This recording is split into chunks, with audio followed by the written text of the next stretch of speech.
quite going how we had hoped. It's beautiful and sunny. These waves are 5-6 foot seas and they're hitting us broadside. Our couch has been sliding. The cats have thrown up everywhere. Caleb got sick and threw up. Half my family's seasick just from a 30-minute drive. There's Cheddar trying to look outside. We've dropped nearly everything. We didn't know how much we needed to secure things.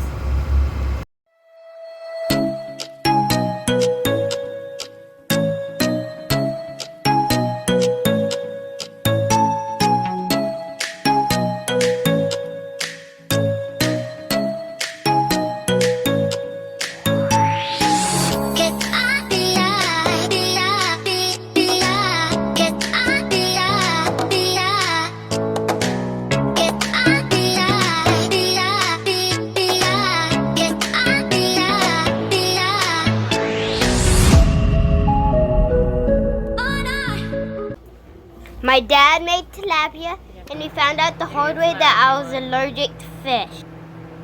You being silly. We're walking down our dock today to go up to Miami. We're gonna take Caleb to go get allergy tested on for food. It all happened so fast the other day at dinner. We were eating tilapia, just frozen tilapia from the grocery store. We had made ceviche, and Caleb tried it. Within about 2 minutes, 2 seconds. In about 2 seconds, he said his belly hurt. He started throwing up everywhere. Hives started forming all over his cheeks, his lips, his face. His eyes puffed up. He couldn't stop itching them. So Chris rushed him to the closest pharmacy because we had no Benadryl. Caleb said he was breathing fine, but we needed Benadryl. So he ran to the grocery store, opened it up right in the store, and just started feeding it to him. And the pharmacist was so sweet and said, honey, just hang out here for an hour or so, make sure you're okay. So that's what we did.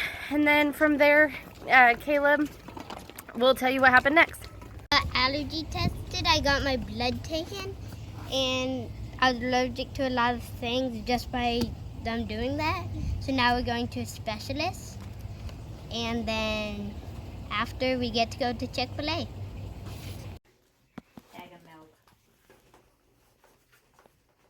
I got allergy tested and it hurt really bad. Sweet baby.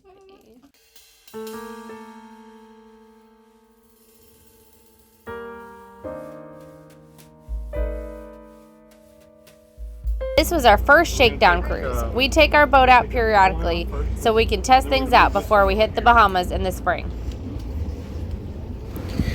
Here we are sorting out the lines so we can cast off. We went through each line and explained why we need to take it off and when, and we practiced it a couple times so that way everyone knows their job and how to do it.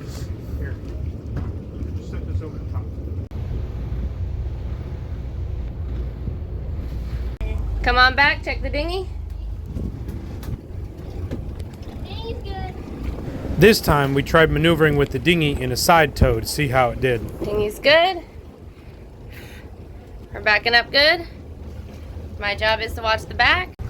Nice. This is a lot easier than docking. Our job was to pull the front rope off the dock and make sure Dad didn't hit anything. Looking good over here. Back again, going back through Snake Creek. We're now gonna go from the bay side back to the Atlantic side so we can get to some reefs. Well, we are underway. Oh, it's not quite what we thought it would be. It's not very calm seas out there. Woo! Oh my! It's about 5 to 6 foot seas out there. I'm inside. My job is to kind of hold down, make sure things don't slide around. The cats have been sick. Caleb got sick, and yeah, so trying to manage all of that while making sure nothing flies out, no kids fly off. Woo! Caleb. How you feeling? He's gotten a little sick, and then there's Carter up front. Chase, how do you feel? Great? Okay. Okay, now we're starting to make a turn. We're heading out to that lighthouse way over there. We're starting to turn, so we're going to start to take them broadside again, which is... Okay, I'll turn.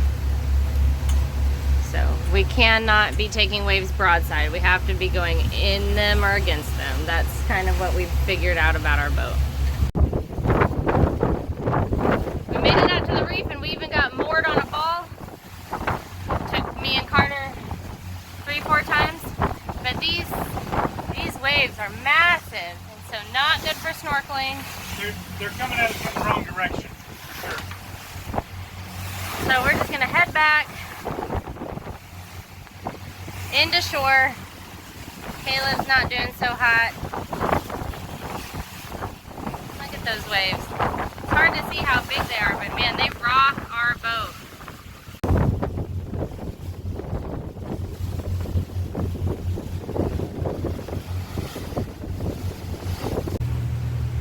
This is the shallows. You have got to follow the channel markers here, or you will be up on a sandbar.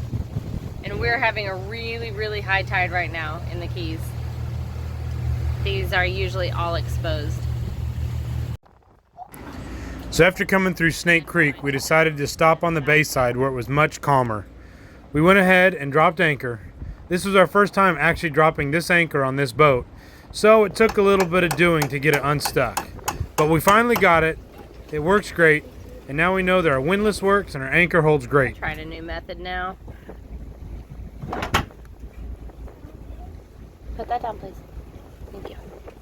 You got on all our depths and everything, babe? Yep, we're good.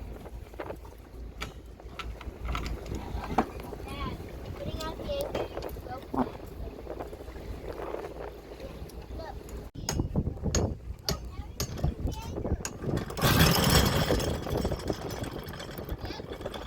Yay! Put it in reverse. Slowly. Slowly, everything slow. Yep, that's good. That's good. Low and slow.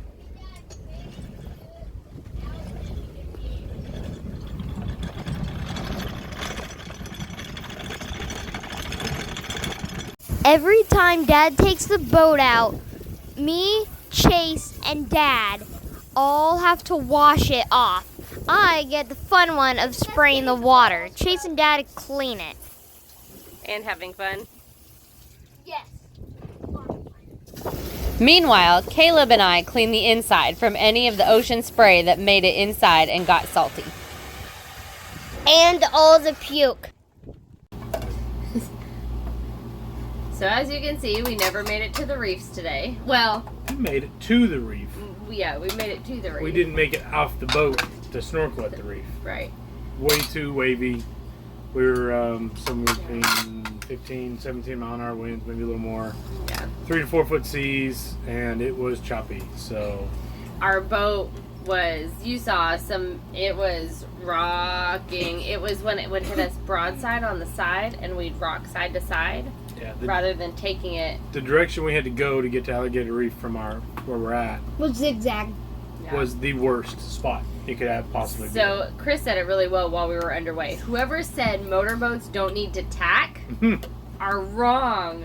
We had to tack, which is going, instead of, we were trying to go straight, just directly out to Alligator Reef. And as we were doing that, that's when we were hitting those waves broadside, which is on the side of the boat, and we were rocking 5 feet. There was a couple times I said some bad words because I was like, we're gonna flip!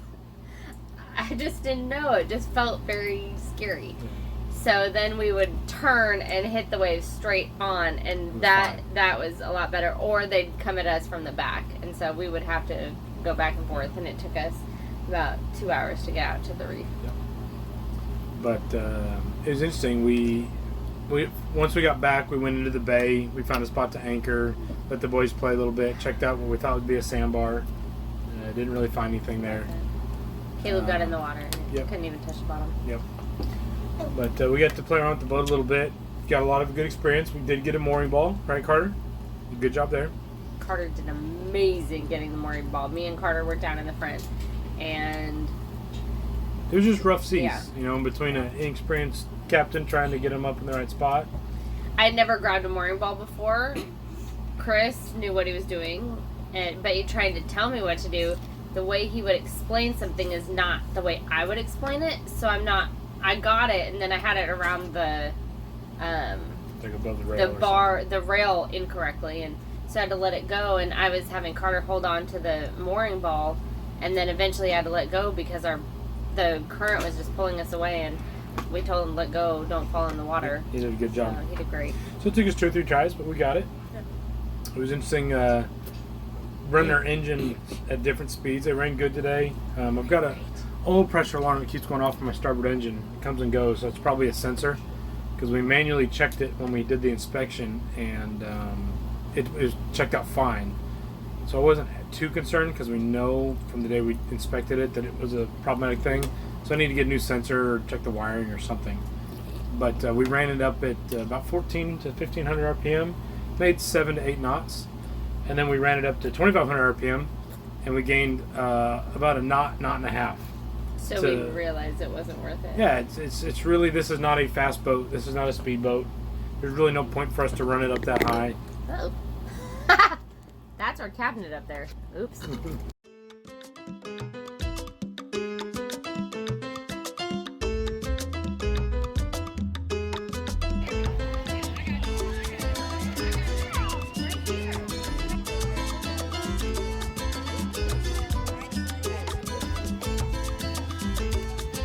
Stay tuned for next Friday when we finally reveal the name of our boat, and we'll give you a full tour.